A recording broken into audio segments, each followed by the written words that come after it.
We are on fire watch this Monday morning, tracking two huge fires burning in our state. The Telegraph Fire and the Mescal Fire closing highways and forcing new evacuations this morning.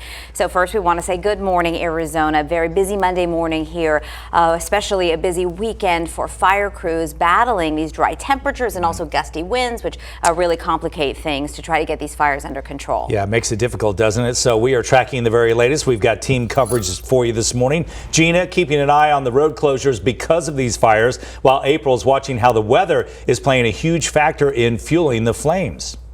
But first we want to head out to Gibby, who is near the Telegraph Fire where that is burning.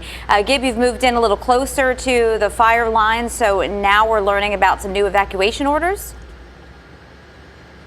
Yeah, there is some new evacuation orders I want to give you about. We talked about how Miami had to go, but first let me step aside here. As you can see, this is the area where the road to Globe is shut off right here. We are now in Superior. You can see where they shut off the 60 right here. They're asking you to use Winkleman if you have to go around. But as you mentioned, there are some new evacuation orders. Miami, as of 2 o'clock this morning, they were given the go notification.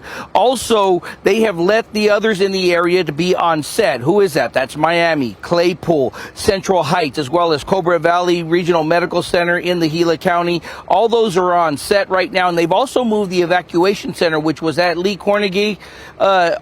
They've moved it to Desert Middle School in Globe. Now let's talk about this Telegraph Fire, which was first spotted on Friday afternoon and has grown to over 41,000 acres. We expect an update soon, giving us a new number, and still the containment is 0 as of last night. There was also an evacuation center set up in Mesa at Skyline High School, as well as shelters set up for the animals.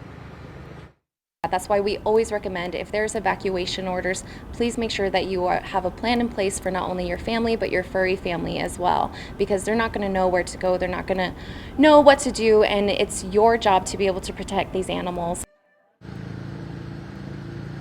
Yeah, so just a reminder, they have about 200 people out here helping contain this fire out here. So Desert Middle School in Globe, that's the new evacuation center. They have moved it from the Lee Carnegie Intermediate School that was in Miami. Those were in parts of Miami were asked to go, so that was at 2 o'clock this morning. The others are on standby. So those are those surrounding areas, those towns that I mentioned, like Claypool and such. Also that hospital that's over there, they said, hey, just make sure you guys are ready to go if we give you the word. Hey, Gibby, one quick question. You had your mask on earlier. I know the smoke was really bad. Is it a little better for you now?